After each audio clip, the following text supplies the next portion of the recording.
Təəssüflər olsun ki, cəmiyyətimizdə bir qrup insanlar var ki, xüsusilə də onların içərisində ekspertlər, ictimai fəallar, o cümlədən cəmiyyətdə müəyyən nüfuza malik olan insanlar var ki, Elm və Təhsil Nazirliyinin gördüyü bütün işləri, məktəbdə, universitetdə, bağçada tətbiq etdiyi siyasətləri, beynəlxalq təcrübəni yalnız və yalnız qınamaqla, tənqid etməklə, buna qarşı müxalif mövqedə durmaqla, bilmirəm, populyar olmaq istəyirlər, yoxsa gündəmdə qalmaq istəyirlər və yaxud da ki, məqsədyönlü şəkildə o insanlardan istifadə edilir.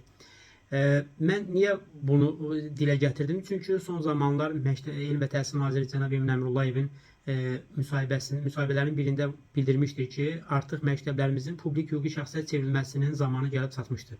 Və bu prosesi artıq başlanır və pilot layihə olaraq bir neçə məktəbdə tətbiq ediləcəkdir. Bəs publik hüquqi şəxsiyyət çevrilmək nədir? Yəni məktəblər müstəqil büdcəyə malik olacaqlar universitetlərimiz kimi. Yəni məktəblər artıq təkcə dövlət büdcəsindən asılı olmayacaq, həmçinin özləri də öz büdcələrini formalaşdıracaqlar. Burada məktəbin idman zalının misal üçün icarəyə verilməsi, o cümlədən məktəbdə hansısa bir hazırlıq kursunun təşkil olunması və yaxud da ki, məktəbin yaxşı laboratoriyası varsa, laboratoriyalarından istifadə edilməsi və bu kimi məktəbin öz imkanlarından istifadə edərək hər hansısa bir formada öz büdcəsini formalaşdırması. Bəs bunu etməliyikmi? Bu zəruridirmi? Mən sizə bir məqamı qeyd etmək istərdim. 2 ay bundan öncə Elm və Təhsil Nazirliyinin bir qrup nümayəndə heyəti, onların arasında da mən də var idim. İsraildə beynəlxalq təhsil konferansında iştirak etdiyi, təlimə cəlb olundu. 12 günlük təlim zamanı biz İsraildə bir çox orta məktəblərdə olduq. Və orta məktəblərdə gördüyüm məqamlardan biri o idi ki, həm də xoşuma gələn məqamlardan biri o idi ki, orta məktəblərin bir çoxunda xüsusilə də kənd təsərrüfatı və texniki məktəblər var idi ki, məsəl üçün kənd təsərrüfatı məktəblərində şagirdlər müəllimləri ilə birlikdə tərəvəz əkib becərirdilər, bitkilər əkib becərirdilər, o cümlədən güllər, ağaclar və s. Və bunu həmin məktəbin yerləşdiyi şəhərin, kəndin insanlarına, vətəndaşlarına satırlar və əldə olunan qazancdan həm şagirdləri həvəsləndirmək üçün, yəni onlara motivasiya vermək üçün şagirdlərə verilirdi, həmçinin məktəbin büdcəsi formalaşırdı. O cümlədən emalatxanaları var idi, müxtəlif taxtadan və yaxud da ki, digər materiallardan nələrsə hazırlayıb, qab, qazaq və s. onları satırlar. Və bütün bunlardan əldə olunan gəlir məktəbin büdcəsinə keçirilirdi.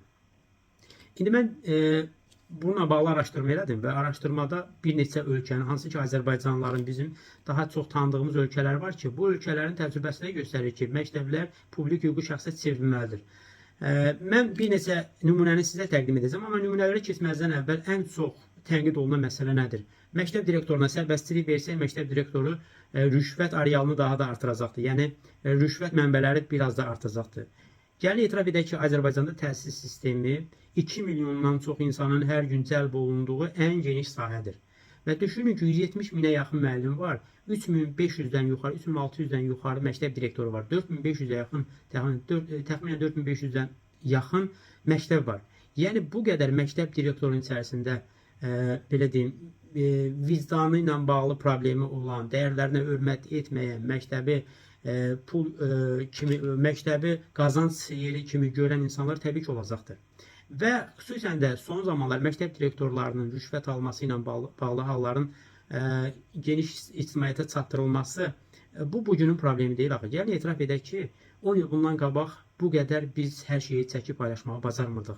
Gəlin etiraf edək ki, bugün əksinə şəffaflıq əvvəlkinə nisbətən daha yaxşı oldu. Çünki heç kimə sir deyil ki, 10 il, 15 il bundan əvvəl hansı ki, müəllimlərin işə qəbul imtahanları olmayanda, bəlkə də kobud səslənə bilər, amma bəzi müəllimlər var ki, hər hansısa bir inəyini, danasını satıb kiməsə pul verməklə müəllim adını qazanmışlar.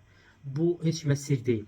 Məktəb direktoru olmaq üçün kiməsə, hansısa məmura müəyyən miqdarda pul verib məktəb direktoru olanlarımız var. Bağçada müəllim işləyənlərimiz var ki, heç bir nə ali təhsil var, nə orta təhsil var. Yəni, bütün bunlar 10 il, 15 il bundan qabaq yaşanıb. İndi gəlib rəylərdə yazırlar ki, Sovet təhsili və yaxud da ki, əvvəlki, belə deyim, nazirliklərin dövründə olanlarla bugünküləri müqayisə edib onları yaxşı kimi təqdim etmək, hesab edirəm ki, doğru yanaşma deyil. Bugün rüşvət var, məktəblərimizdə var, təbii ki, biz bunu dana bilmərik.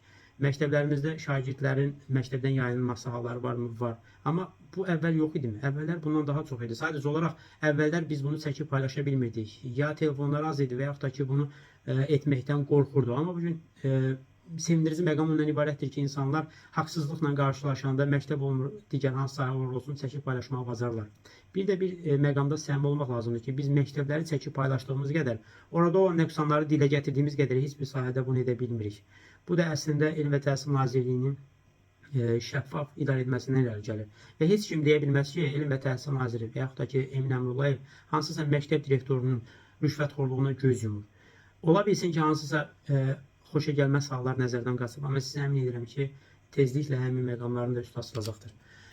Mən bayaq dediyim kimi bir neçə ölkənin nümunəsini sizlərə təqdim etmək istərdim. Deməli, bu ölkələrdən Azərbaycana çox da uzaq olmayan Türkiyə. Qardaş, Türkiyədə məsəl üçün belə bir nümunə var ki, məktəblərdə okul ailə birliyi deyilən bir məktəb ailə birliyi deyilən bir sistem var. Vasitəsilə insanlar və iyanələr və valideyn dəstəyi toplayır. Məktəblər okul və ailə birliyi vasitəsilə iyanələr və valideyn dəstəyi toplayır. Bu vəsaitlər məktəbin ehtiyaclarının ödənilməsində, texniki avadanlıqların alınmasında, tədbirlərin təşkilində istifadə olunur. Dövlət əsas maliyyələşməni təmin etsə də bu cür ictimai dəstək məktəbin inkişafına müsbət təsir göstərir.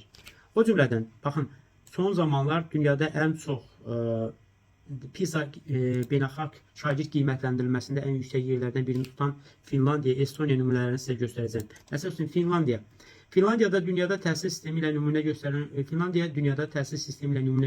ölkələrdən biridir. Bu ölkədə məktəblər yerli özünü idarə orqanlarına bağlı olmaqla geniş muxtariyyətə malikdir.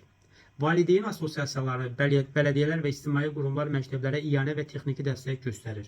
Məktəblər öz layihələrini təqdim edərək müxtəlif fondlardan qrant ala, yerli icmalarla əməkdaşlıq qura bilər. Bu yanaşma məktəbin ictimaiyyətə daha yaxın olması, cavabdehliyin artması və innovativ təşəbbüslərin reallaşmasını təmin edir. Gəlin Estoniyaya baxaq, hansı ki Estoniya xüsusilə də Sovet dövründə yaşamış insanlara daha yaxındır, daha tanışdır. Estoniyada son illərdə təhsildə böyük sıçrayış edən ölkələrdən biridir. Orta məktəbləri dövlət maliyyələsi yanaşı, özəl sektorla əməkdaşlıq edərək gəlir əldə edə bilirlər. Məsələn, məktəblər öz laboratoriyalarını və öz auditoriyalarını kirayəyə verər, təlim proqramlarını təşkil edə bilərlər. Bu gəlirlər məktəbin yenidən təsis olunmasına, müəllimlərin inkişafına yönəldilir. Bu yanaşma nəinki təhsilin keyfiyyətini artırır, eyni zamanda məktəblərdə də məsuliyyəti artırır. O cümlədən Böyük Britaniya. Böyük Britaniyada da məktəblər dövlət tərəfindən maliyyələşməsinə baxmayaraq öz büdcələrini idarə etmək kimi onların da belə deyim, ixtiyarları var, hüquqları var. Və həmçinin ABŞ dünyanın ən böyük, ən inkişaf etmiş ölkələrindən biri. ABŞ-da da, məsəl üçün, onlarda da valideyn asosiasiyaları var. Bütün bunları nəzərə alaraq qeyd etmək istərdim ki, əgər ölkədə hər hansısa bir təhsil sahəsində siyasət həyata keçirilirsə, əmin olun ki, bu bir çox beynəlxalq təcrübələrin araşdırılıb, onların yerli mühitə necə inteqrasiya olunması ilə bağlı çox geniş müzakirələrdən sonra tətbiq olunmağa başlar və hesab edirəm ki, həm nazirliyimizə, həm cənab nazirə etibar etmək, güvənmək lazımdır və keçmişlə bugünü müqayisə etmək yersizdir və keçmişdə qalıb və bugün artıq biz müasir, innovativ yanaşmalarla təhsilimizi inkişaf etdirməyə çalışırıq və düşünürəm ki, biz bu məsələdə həm nazirliyə, həm məktəbə, təhsil sisteminə dəstək olmalıyıq, nəinki onlara qarşı çıxmalıyıq.